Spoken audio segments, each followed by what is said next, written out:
Good afternoon, Rotarians. Good afternoon.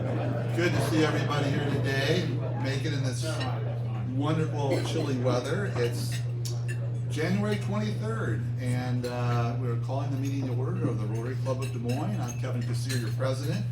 First, I have to thank our greeters today, Will Brown and Ganesh Ganpat. So thank you, gentlemen. And I make my regular advertisement. If you haven't done it in a while, please sign up. We make it easy with signing in on the link on the Tuesday newsletter or right outside the door. Also an opportunity to sign up for the Moment of Inspiration.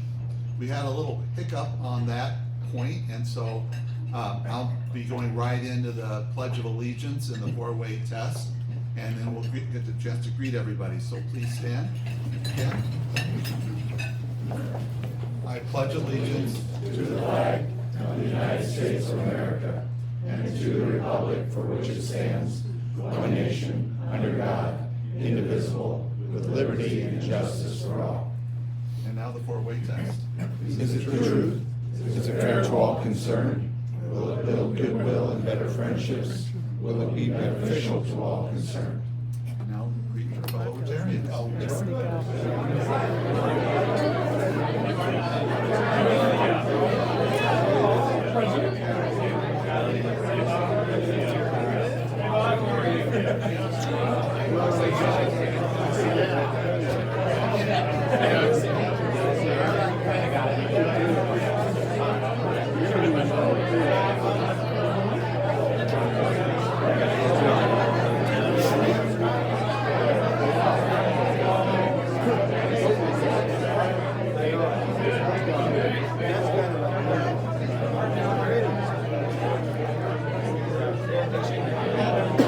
Jason. I was just thinking that. How you doing, man? Doug.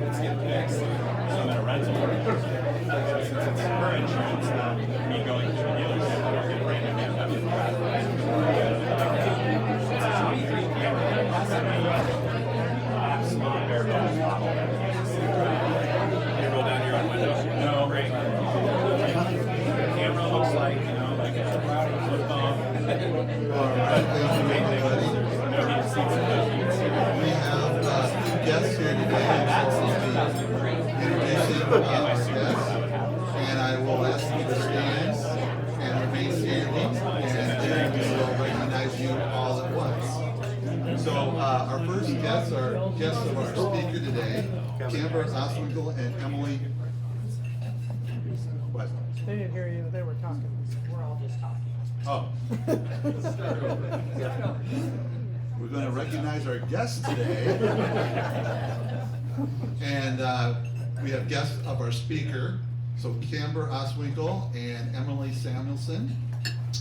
And we also have the wife of Steve Beckley, Gretchen Beckley. Welcome, everybody.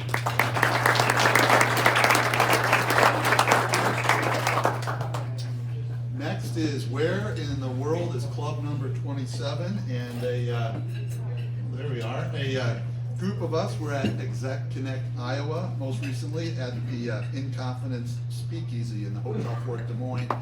A really cool place, by the way. If you haven't been there, check it out. Please think about taking us with you in some fun getaway in the future. And now our learning opportunity for the day, did you know? And today I have a little potpourri of really valuable facts. First fact for our golfers in the room, and this really goes under the category of really valuable. And by the way, before you blurt it out, I have a gift for the winner of this answer. It is a Pro V1 golf ball. For those non-golfers, that's a really good golf ball with a Hawkeye logo. Oh. And and a retirement message through my retirement days. So it's really a valuable golf ball. And the question is, how many dimples are in a golf ball? I'm gonna take 3 guesses, and I mean, if we have a winner, we'll end it there. 3 guesses, and the closest is gonna get that golf ball. 256, that's not it, but that's a number. 256, 144. how much? 144. 144, another guess? 198. 198. 256 is the closest, 350. Who did that? Who? Yeah, Kirk, catch. Is that standard across all brands? I don't know.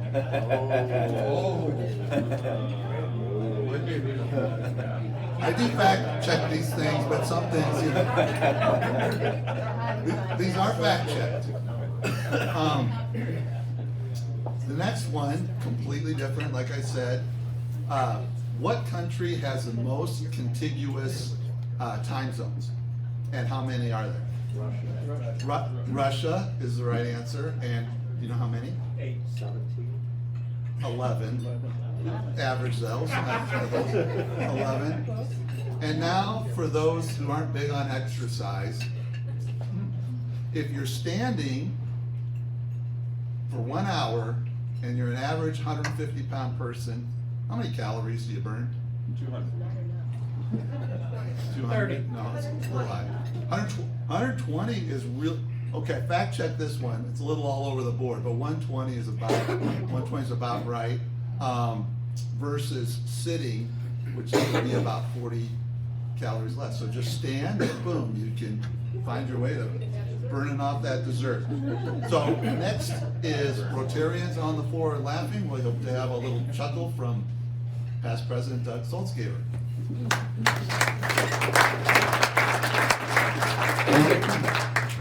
Thank you, President Kevin. Well, the speaker's topic today of trucks made me think of the movie Convoy, which made me think of country music. So, need a little audience participation here. If what I tell you, if what I read here is a country music song, raise your hand. You can't roller skate in a buffalo herd. Roger Miller. Yep. You got a few of, that's correct. All right, number 2, flushed from the bathroom of your heart. You got 2, yes, that is an actual country song.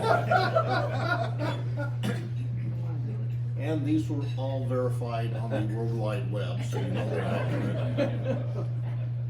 You can't marry my horse. Song or not? We got 1 saying yes. 2, and you are both wrong. It is not a song.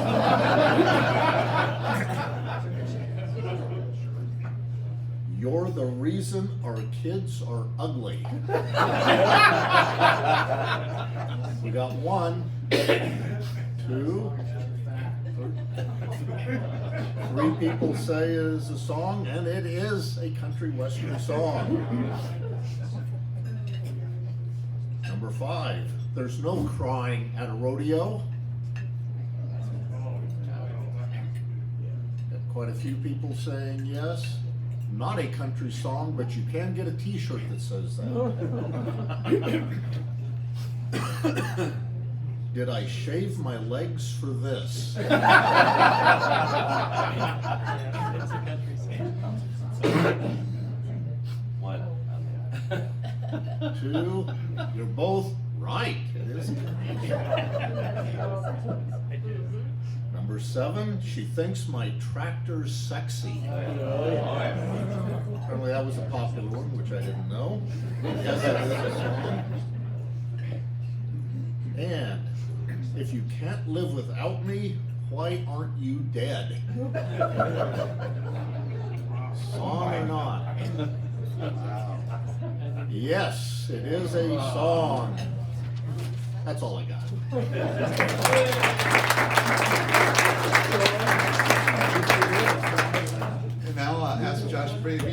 president of our club to come up and give you a bit of an update on the strategy work that he's been leading. So, Josh?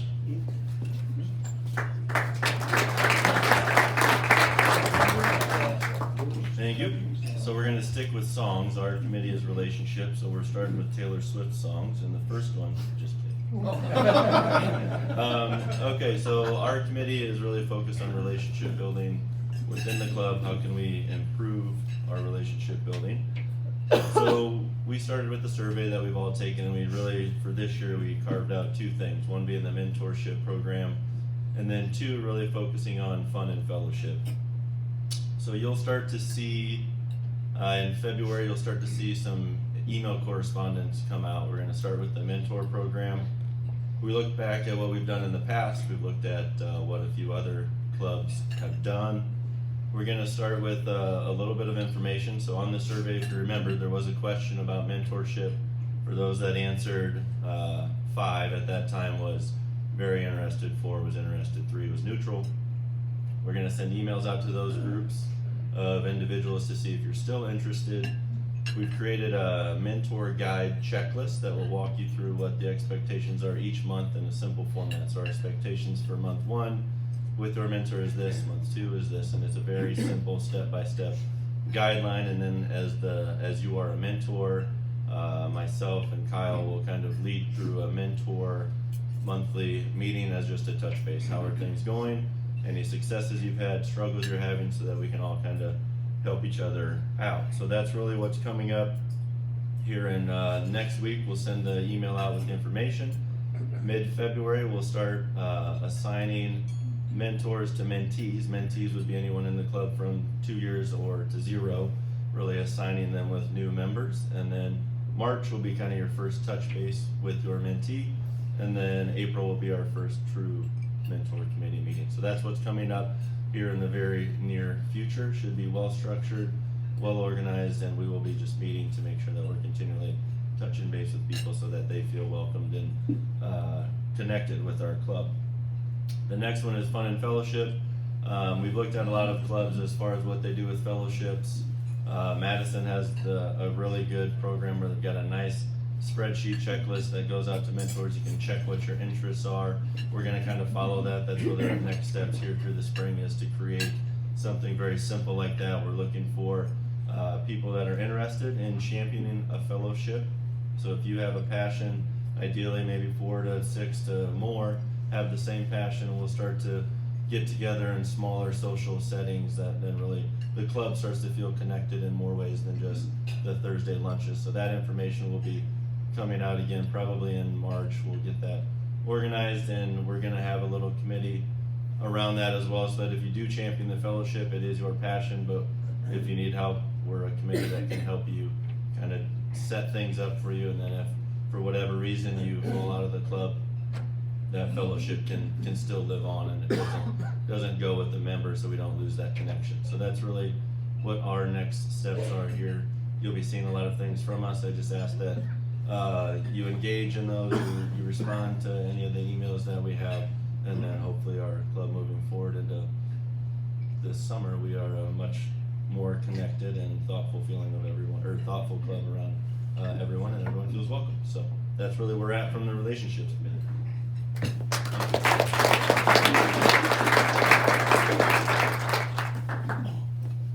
Thank you, Josh. You know, Josh is going to be in this spot in about a year and a half. And let me tell you, with people like... We got one. With people like that coming behind me, this club is in really strong position. So you can see him taking on that leadership of that strategic pillar, and the rest of the board, Kyle really stepping up as well, a couple of years down the road from that. So now we'll have Randy Worth come up and introduce our speaker for the day.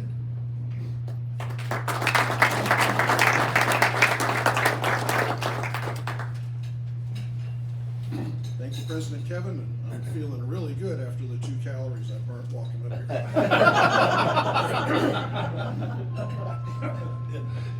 It's hard not to notice the different types of trucks that we see on our roads every day. And all of these types and the various size of companies that they belong to are part of the 400 members of the IMTA, Iowa Motor Truck Association, and led by our keynote speaker today, their president and CEO, Brenda Neville. It is my experience from when I was working, and I'm trying not to remember a whole lot about that, but I do remember this part. That has been my experience that the IMTA not only strives to be effective, but efficient, and they serve their members very well and with great success. Brenda joined IMTA in 1987 and is closing in on 4 decades of senior level executive service, serving as their VP for 14 years before being named CEO in 2008. Throughout her career, Brenda has served the industry through various boards positions and committee roles in Iowa and nationally. She's also extremely active in programs specific to association management and professional development. Brenda holds a business degree from UNI, an Institute for Organizational Management certification from the University of Oklahoma, and a certified association executive certification from the American Society of Association Executives. Brenda and her husband Joe live in an area around Ankeny called White Oaks, and with her best friend, her dog Chloe, a yellow lab. Get her to talk about her dog. You'll be here for an hour. Please help me welcome my friend Brenda Neville.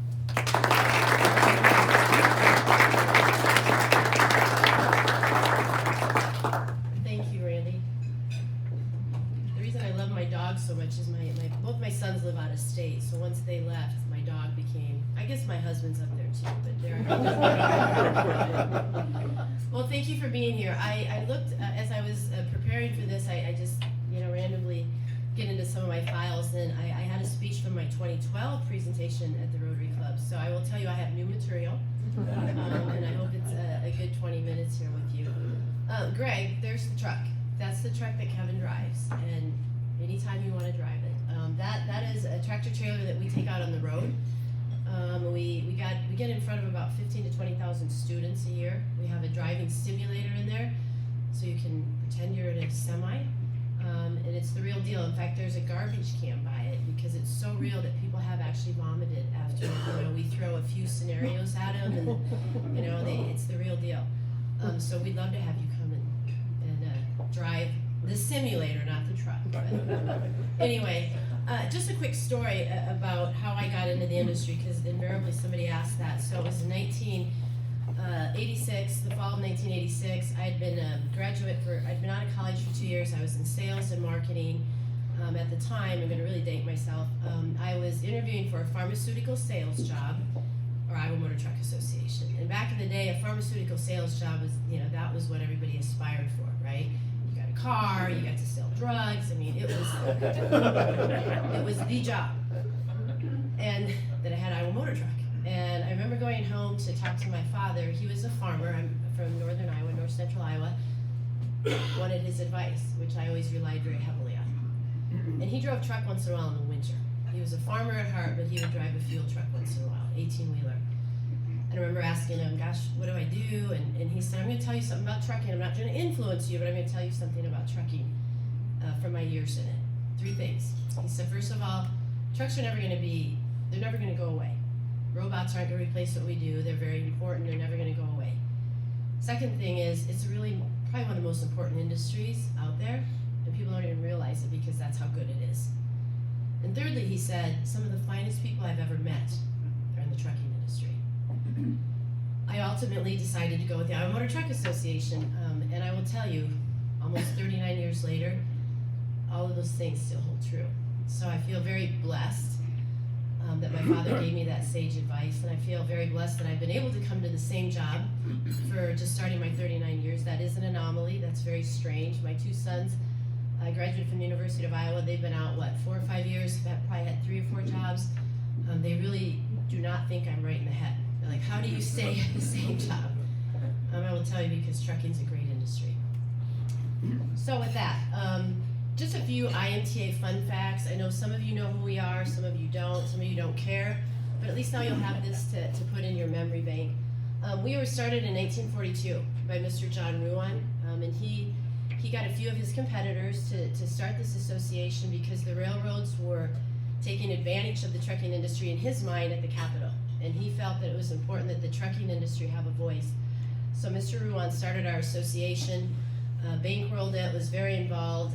Ruan obviously is the longest member of our, they have never missed a year of paying dues at IMTA.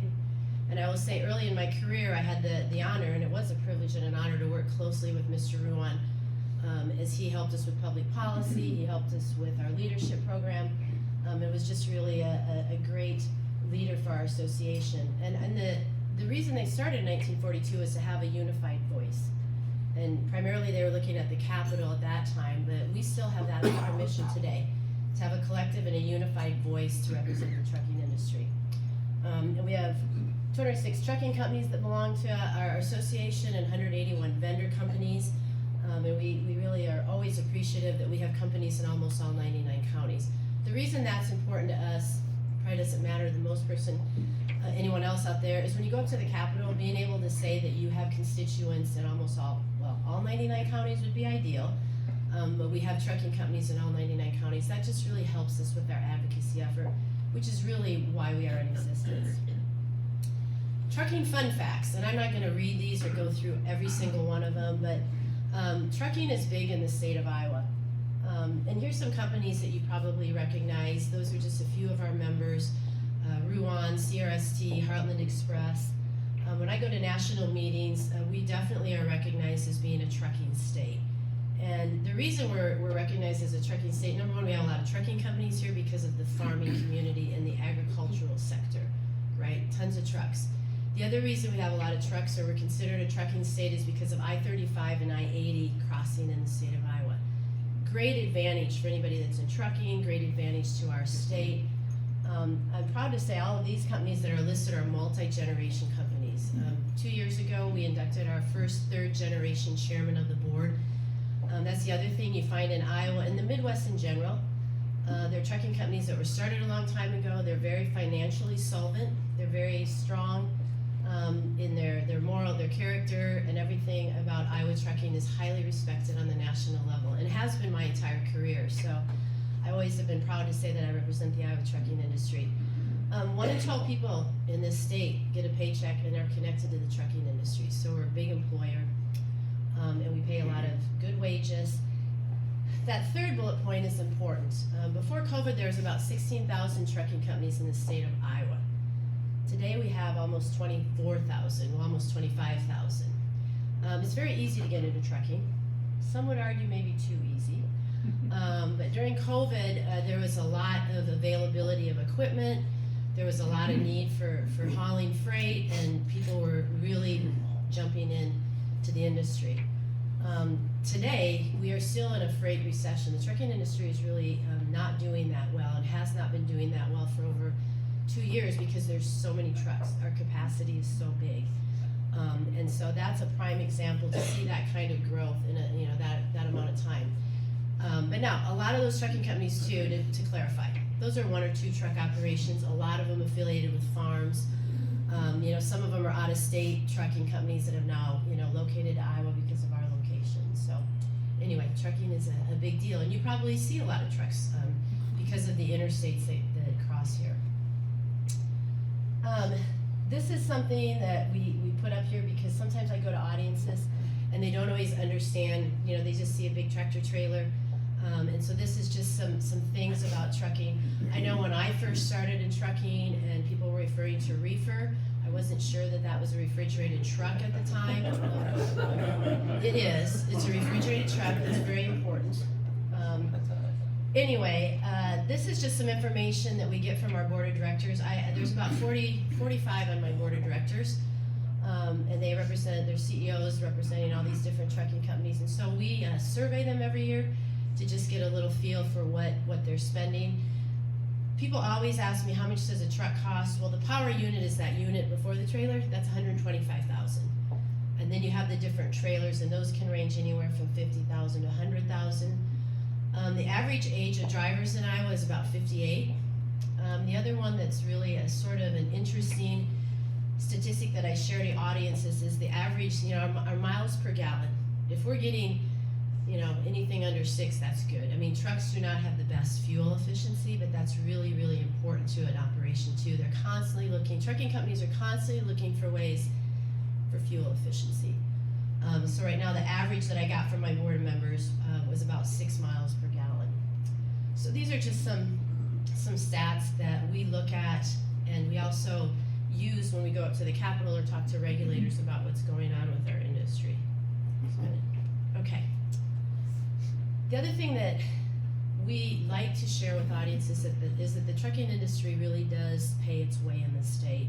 And again, this is probably just from my job at the Capitol. We're constantly defending the industry because folks believe that we probably are ruining the roads. We are, playing havoc on all sorts of areas. And so we do like to remind folks that we really do pay our way.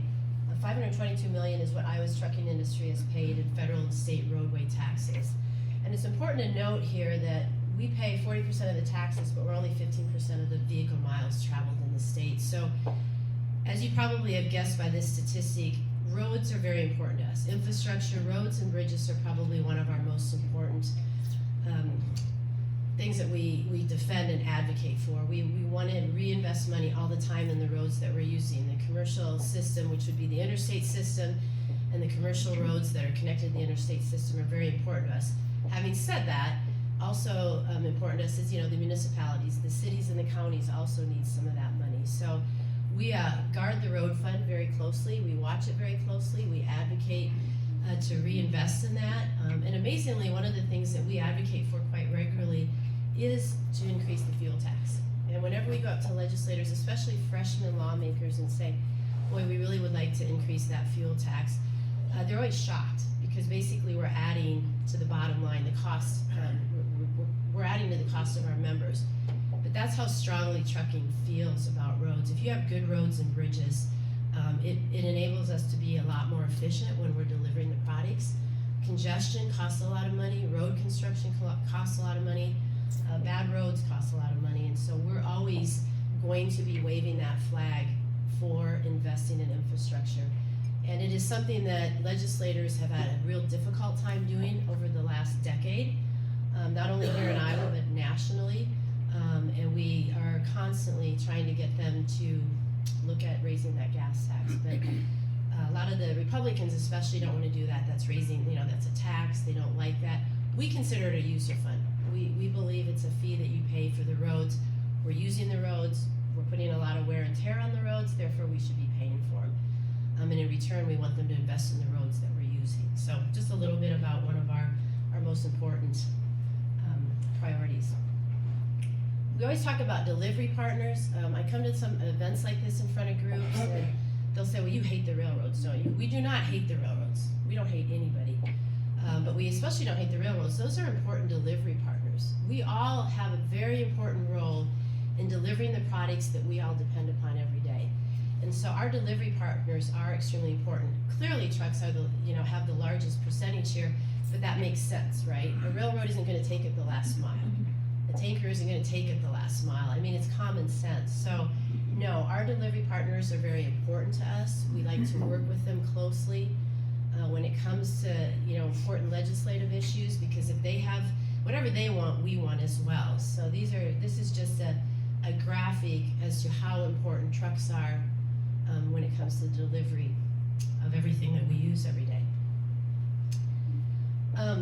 Before I get into this, I went too quickly. Another really important statistic that I like to use in the state of Iowa, almost 75% of all the communities in this state rely exclusively on trucks for the delivery of the products that they use every day. Some states don't have that. We are pretty high just because of the state that we have, the demographics that we have. And again, I think that's a testament to why trucking is so important in the state of Iowa. So what I'm going to talk about a little bit for the next several minutes are just some of the top issues facing our industry. And I will tell you this information is gathered from talking to Iowa truckers.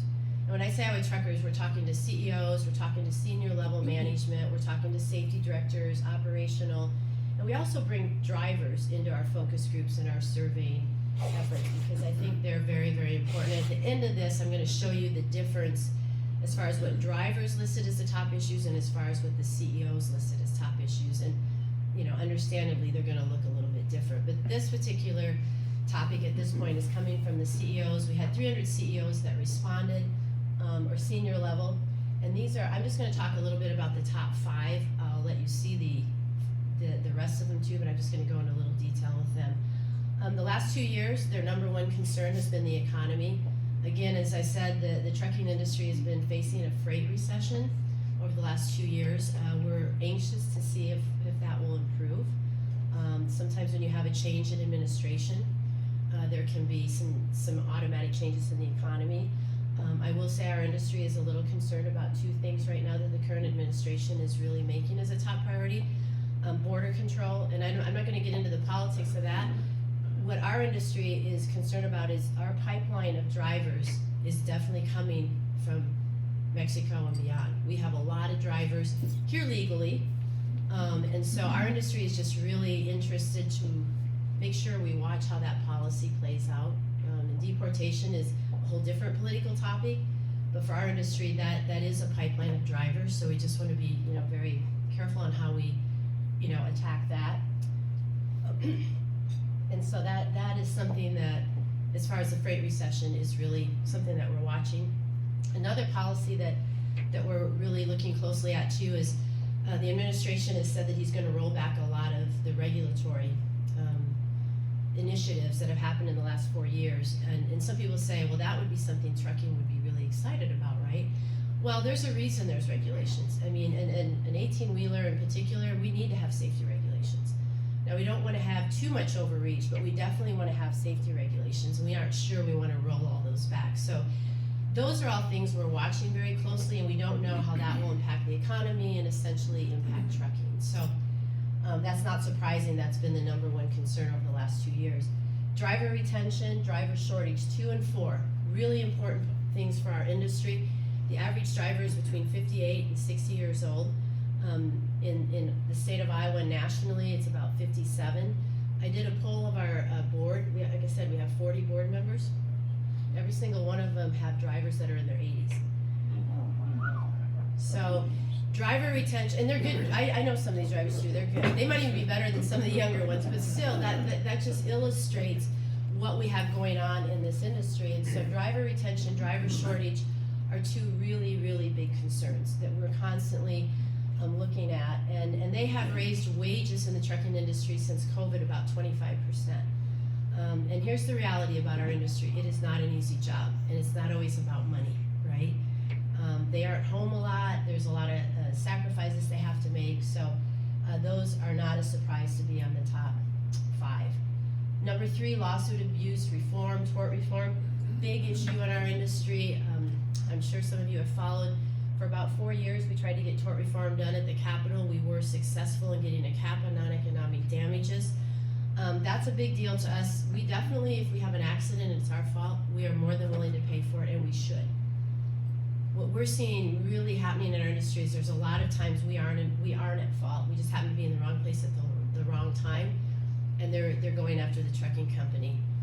Probably about 6 months ago, we had our first $1 billion verdict against a trucking company who was not directly involved in the accident. It was a pileup in Florida, and the truck that they sued, the company they sued, was 3 trucks behind where it started. And $1 billion verdict is what the jury gave him. So that is definitely an issue that's impacting our industry. And then finally, another big shortage we have is the diesel technician shortage. And those are really good jobs that nobody wants to go into, and so we're definitely seeing a shortage. So those are the top 5. These are the rest of the top issues. I'm going to talk real quickly about truck parking. That is a big deal. I don't know how many times you guys have went down I-80 or I-35 and seen all these trucks that are parked on the side of the road. That is dangerous to the person in the truck, and it's dangerous to folks on the road.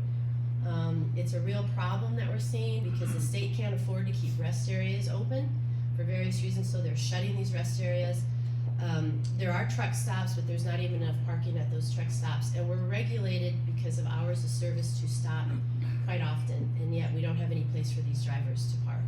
So that is a national issue that we are really fighting along with 50 other state associations to see some improvement. Here's where we fell compared to the national. We had about 4,000 industry stakeholders. Obviously, you see for truck drivers, they're saying truck parking is the #1 issue. We're seeing about a 20% increase of women now that are driving, and they are in particular very concerned about where they're parking and their safety. And so that is, there's a whole movement going on with the Women in Motion. It's a national organization for trucking. That's their #1 priority, and we are seeing some movement with that. And then in Iowa, you'll see but you'll see overall the economy is definitely a national issue too. And then we had some enforcement that also participated, and they obviously are in that space. The elephant in the room, real quickly, because I know my time is about up, but this is always a question, so we're going to talk real quickly about electric trucks and autonomous trucks. I could talk all day about those, and we're not supportive of either one of them.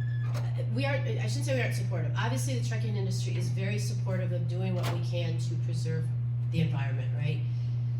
For the last 20 years, engine emissions through federal mandates have improved significantly.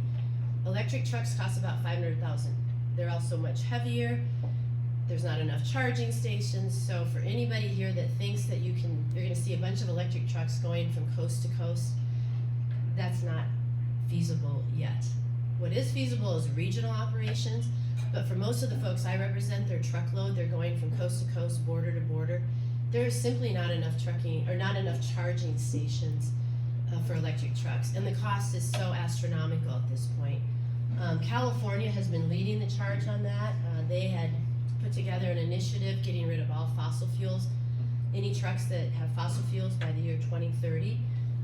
So that has really gotten the industry all upside down. They just withdrew that waiver last week, and that was great news for the industry because it really has become a big burden for us as an industry. We have companies that want to be responsible, they want to do what's right, but the affordability and the reality of big electric trucks is just a long ways off. So we'll see how that unfolds. Autonomous trucks, that's another pipe dream, and I know some of you, I have people all the time say, well, that is the next wave, and that's how you get the driver shortage addressed. I don't disagree with you, but how comfortable would you be going down the road seeing an 18-wheeler with nobody behind the wheel? And that's not even adding in the government regulations and who's at fault if it's in an accident. That was something that, and I've actually ridden in an autonomous truck, and it went towards a wall going about 40 miles an hour, and it did stop. But it was not anything that I thought would be something that would be a good widespread solution, and so we are a long ways off from autonomous trucks. I don't know how long we're off because there is a lot of technology out there, but I just think there's so many hurdles we have to cross before we're going to be comfortable with a truck driving without a driver. And the autonomous trucks that they have tested now have drivers in them, by the way. They're just sitting there, they're not steering, but they still have to have a body in there in case there is something that goes wrong. So it sounds really good, and they've done some really flashy advertising, and that space has really done a lot of marketing. But I think there was about 15 manufacturers of autonomous trucks 3 years ago. We now have 2. So I think that speaks volumes on where we are with autonomous trucks. So, and I can talk more about that. I can give you more data than you want, but on both of these. I would say the one thing we are looking at that's really starting to gain some traction in trucking is renewable diesel. Renewable diesel is much different than biodiesel. Again, that's a conversation for another day. I can be very scientific, but I'm not going to be. There is some real potential with that, and I think that's where you're going to see a lot more investment and time in the future in our industry. Finally, this is my last slide. It's something that I think is really important to remind people. Because of trucking, we all have an unprecedented quality of life. Because of trucking, we don't ever see an empty grocery store. We don't ever have medicine that we have to wait for. Because of trucking, we have really an easy life. And what I like to do is be able to remind people that there's 4 million men and women that are professional truck drivers that are really the reason that we have the quality of life we have. So if anything that you get from this, nothing without trucking, just remember this is an important industry made up of really good people. They love what they do every day, and they really love being able to give us the quality of life. From anything we get comes by truck. So that's what I have. A question? Oh, God, it's lots of them. Okay, I love it. Why are so many trailers on the semi-trailers licensed in the state of Maine? Because it's cheaper. Follow the money. Trucking companies are very sophisticated when it comes to their costs, right? I mean, they have 3 areas of overhead, and equipment is huge, and the equipment is going up. It's so expensive. And so they are always looking for places. Actually, I don't know how many years ago Iowa made and we were not a proponent of it, but they raised registration fees for trailers. And at the end of the day, it didn't benefit them because all the Iowa-based companies moved their trailer registrations. Michigan's another great place, Indiana, and Maine. Yes. Of course, we don't like to see a truck sitting and idling. And I understand that there are some places where you can't idle it to stay warm while you're sleeping in the truck. Unless you have a dog, you leave the truck with a dog, it can continue to run. Is that true? Yes, it is. I would say after COVID, it's a shame. Actually, last year I testified in front of the U.S. Senate, a subcommittee, about truck parking and a piece of legislation that was drafted. They do not, most places when you make a delivery, they do not let the drivers use the restrooms either. And the fact that we were looking for legislation to allow truck drivers to go to the bathroom when they delivered a load is insane to me. But that's what I was testifying for, and that is true.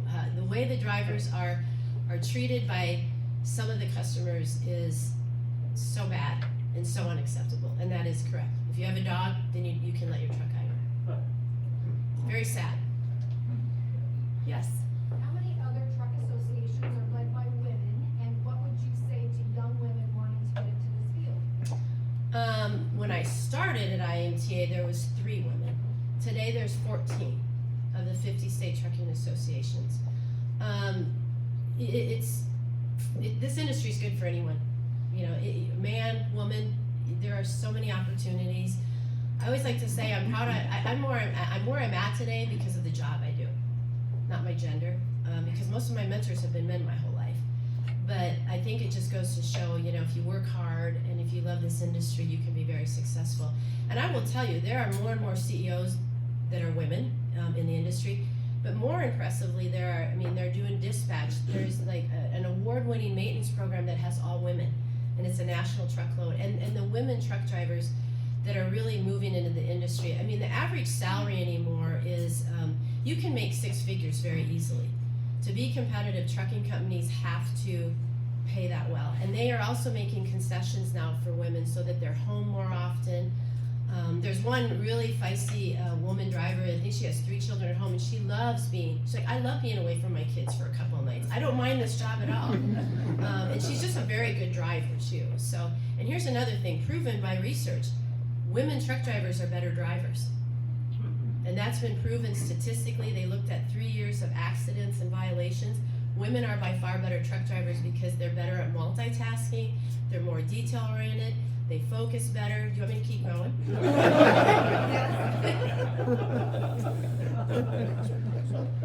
Any other questions? Yes. With kind of our I want it now society and things like Amazon next day, and I know bigger cities same day and all of that, how has that impacted the industry that we all expect everything to be here a lot quicker? You can't drive any faster and your trucks don't get any bigger. Well, years ago it was Walmart. I'm supposed to be repeating the questions too. I did read my directions, but obviously I'm not following them. Walmart started it. Walmart changed the whole landscape of trucking years ago, and Amazon has done the same thing. And frankly, the good companies, they need that. I mean, they need that push. You know, Amazon did it in a very unique way. They didn't have their own trucks initially. They were using all these independent contractors, and that's where they got sort of sideways because they were delivering all this stuff, but they weren't probably doing it as legal as they should be, right? Now they have their own fleet of trucks, and so those kinds of things sets the standard for the industry, but it certainly is challenging Because here's the challenging part about it. You want everything today, and truck drivers want to be home more. And so what you're seeing is a shift in the industry, which I think has been really good, quite frankly. These CEOs and their teams have to become very creative. They understand what those obstacles are, so now you're seeing a lot of trucking companies that are doing relaying. You know, okay, you're gonna drive from here to here, and you're gonna drive from here to here. And on paper, that didn't sound so good. And Amazon does that, quite frankly, because, you know, they're moving things massive amounts and over a small amount of time. And at first there was a lot of resistance, and now you're seeing a lot more creativity, a lot more innovation, and you're having a driver population that's just happier, and if they're happier, they're gonna deliver more. But to answer your question, it definitely changed the landscape, but I think for the better. The good operators rise up to that competition, and then we benefit. We're the beneficiaries of it as the consumers. Other than when you do those kinds of things like a relay operation, that costs more. So that's why everything costs more. I mean, COVID really, you know, our groceries and everything is so much more expensive.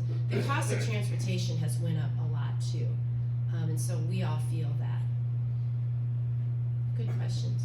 Yes. Think about driver courtesy, not the truck driver, well, all drivers.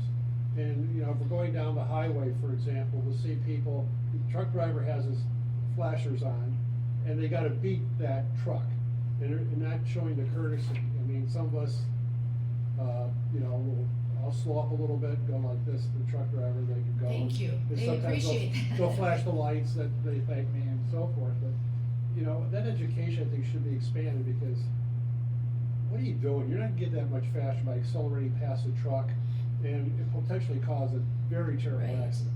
Well, and the ability for a truck to stop on a dime, especially if it's loaded, Yeah, is impossible. right. And that's why we really listen to our driver population. We meet with them regularly. For instance, we're behind that whole distracted driving you're hearing about at the State House. We can't, truck drivers, it's illegal for them to have phone. They have to have a head, I mean, that's a federal regulation. They cannot have a phone.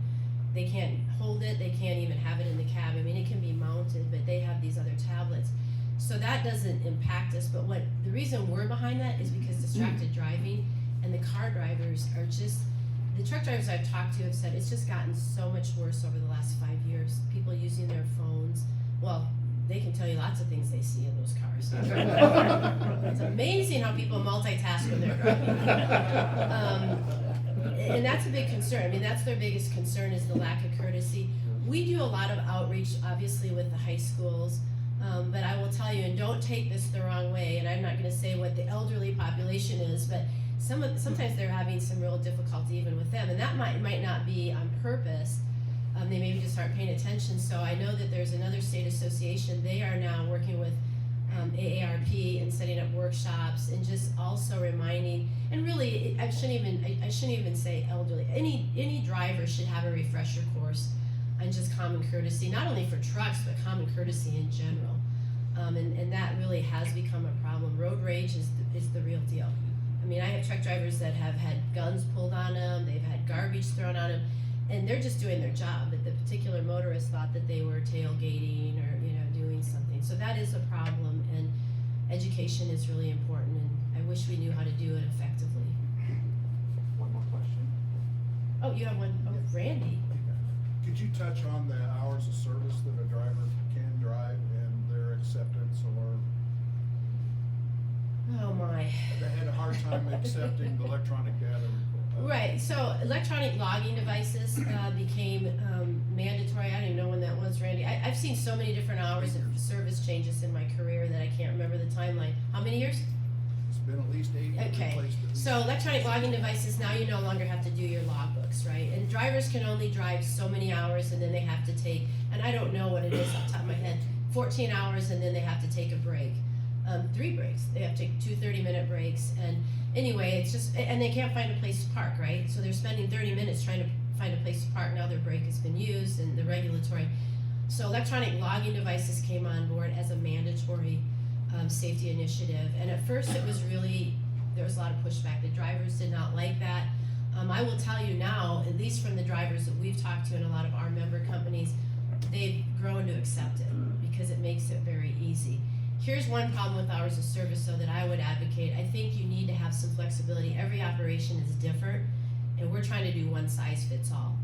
And that's just not, in my opinion, which means nothing, is not really how it should be, but we have yet to have the regulators agree with me. I can't imagine that, but, you know, I think we maybe have to have like two or three models would be good, and then whatever operation can fall into that. But hours of service is a big deal, and it really ensures that these guys are rested. But then the question is, are they really rested? They can't find a place to go to the bathroom, if they can't park, I mean, are they really rested? So it's a tough job. It's definitely a tough job. Thank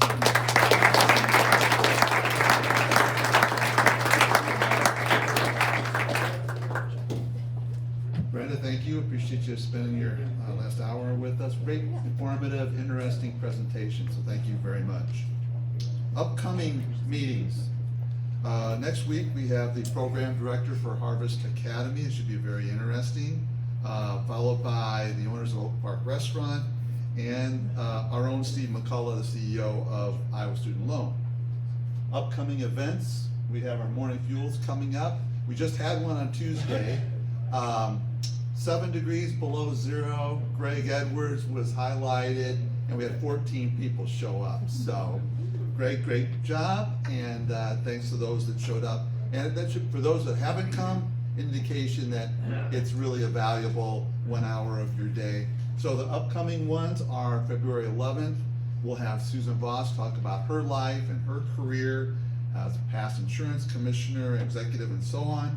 And then on March 25th, we have our own Tej Dewan, and he will talk about his life, his career, and the Plains Angels that he leads. So that'll be an interesting one. So put on your calendar February 11th and March 25th. So guests, thank you very much for joining us today. Everybody, great to see you on this cold day as well. Hope you had a great hour of your day. If so, talk to somebody about it and bring a guest next time. We'd love to have you do that. Thank you again all for coming. Make it a great week, everybody. Enjoy the rest of your day.